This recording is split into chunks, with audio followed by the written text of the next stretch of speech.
Let's get started on the process of how to do an oil pan gasket on this N54. Now I'm currently in the midst of doing a turbo install. The turbos are actually out of the car at this point. So I'm doing that video simultaneously, but I wanted to do this video separately. So let me catch you up on the current state of the car. As you can see, I have the engine hoist in place. The subframe is removed and the turbos are actually removed at this point too. So if we go into the car, you'll see where we're at this point. So you can see I have the oil pan, you can see where it's leaking, why I'm changing it. But you can see I have access to the oil pan for the most part. There's just a couple of things that I need to get out of the way so I can take all the bolts off and drop the oil pan. So let's get to that part now. So the first thing we'll need to do is release the tension on the belt. And to do that, you'll need to get yourself a long breaker bar or socket wrench and then a T60 Torx. Now here is your belt tensioner location. So let me get my hand out of the way, it's right here. So all we're gonna do to relieve the tension is just get the breaker bar on there.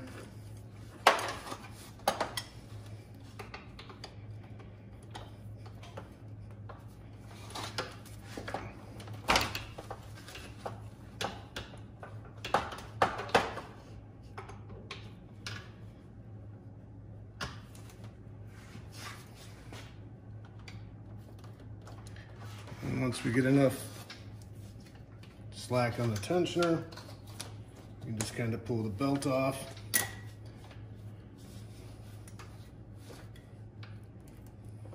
And we're good to go.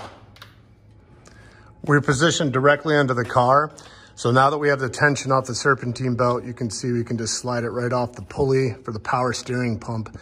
So as you can probably see, the power steering pump, the bolts are integrated into the oil pan. So that's why we did that step, is we need to get this power steering pump loose so that we can pull the oil pan off.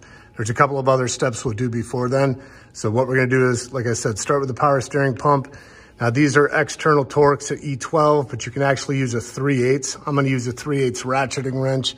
Reason is because it's a little tight in here. So you'll see there's 1, 2, and then let's see where the other one is at. It's right here toward the top of the pump. So I'll go ahead and take those off camera, and then we'll move to the next step.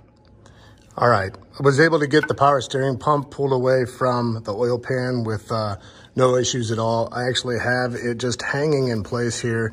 I even repositioned the belt underneath the pulley to give it a little bit more support from the bottom.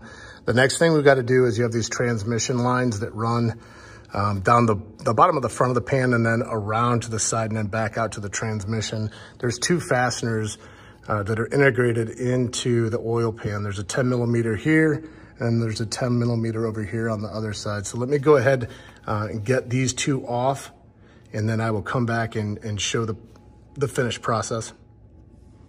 All right, so both fasteners off these hard transmission lines.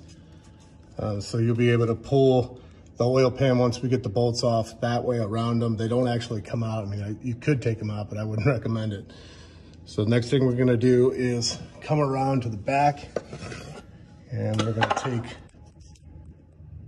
that sensor right here, your oil level sensor. We're now positioned underneath the passenger side. And all you're gonna do on this clip is just press in on each end and then just wiggle it off.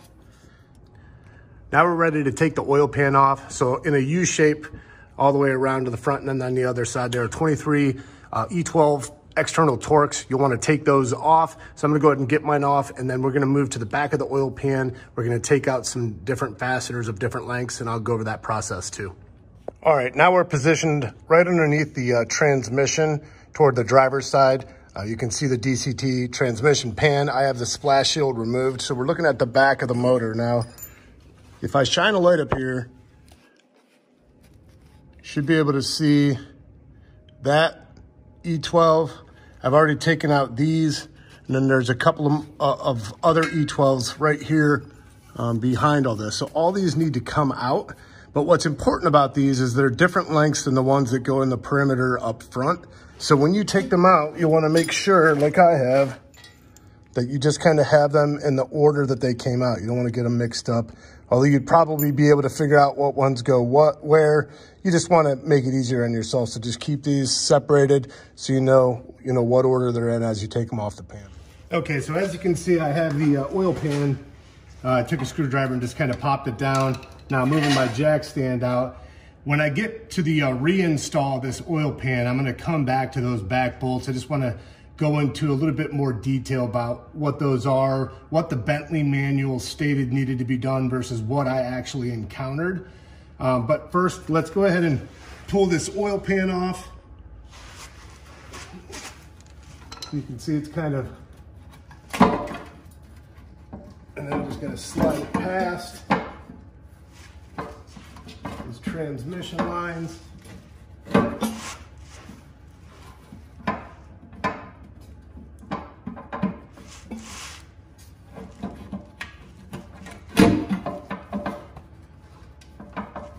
So as you can see, a little tricky.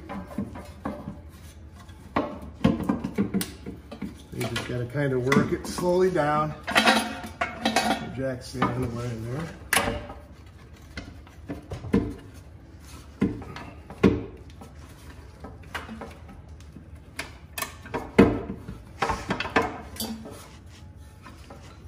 So I'm hitting on the pump.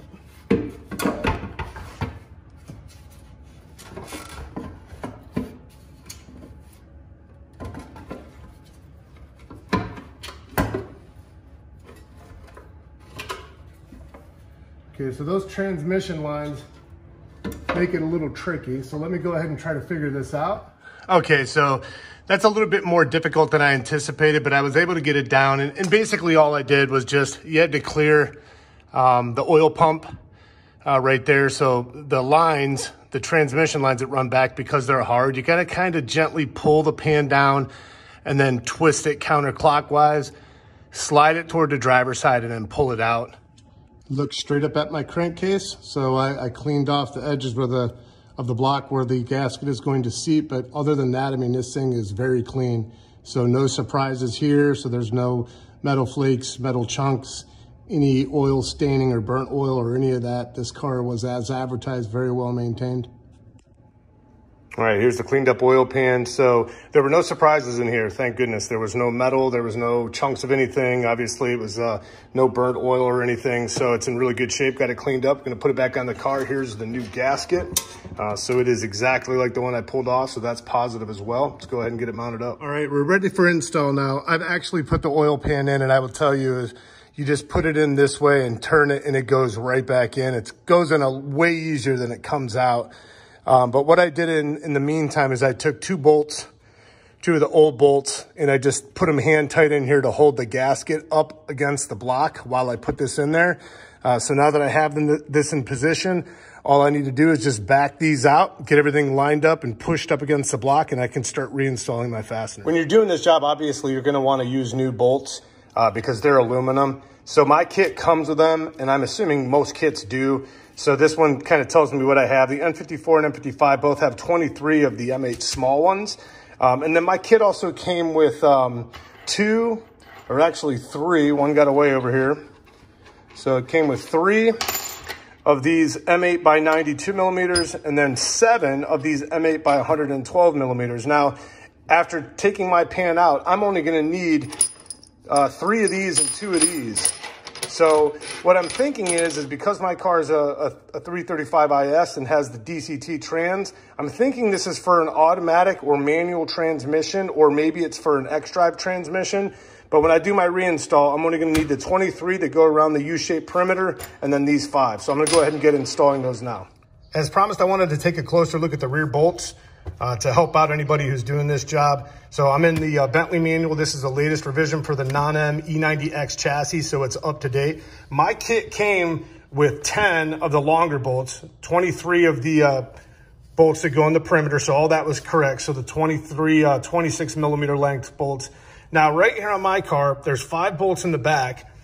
There are 2 of the 112 lengths, the longest one, and then 3 of the 92 millimeter length bolts. Now, my kit came with 10. I am actually only going to need 5. So I don't know if it's different transmission types or different models that have the M54 have more bolts on the oil pan than the DCT equipped cars. but that's what mine had. Now, C is these 3 bolts here. My kit did not come with replacement bolts, and they're actually metal steel and not aluminum. So I'm reusing these. They're still M8s, E12 external Torx, but those are located up on the transmission. I'm gonna get under the car and get a shot of what it looks like in real life. Also too, let's check on torque specs. It's the oil pan. We're changing it because it's leaking. If we follow the torque specs, hopefully that'll keep it from leaking even longer.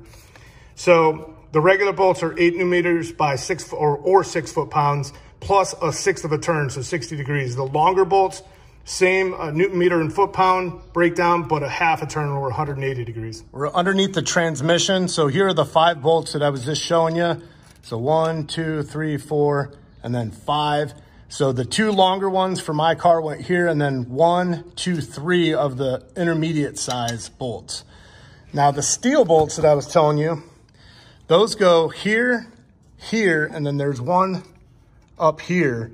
Now these 2 also attach the bracket for your O2 sensor. So you wanna make sure you don't forget to put that back up.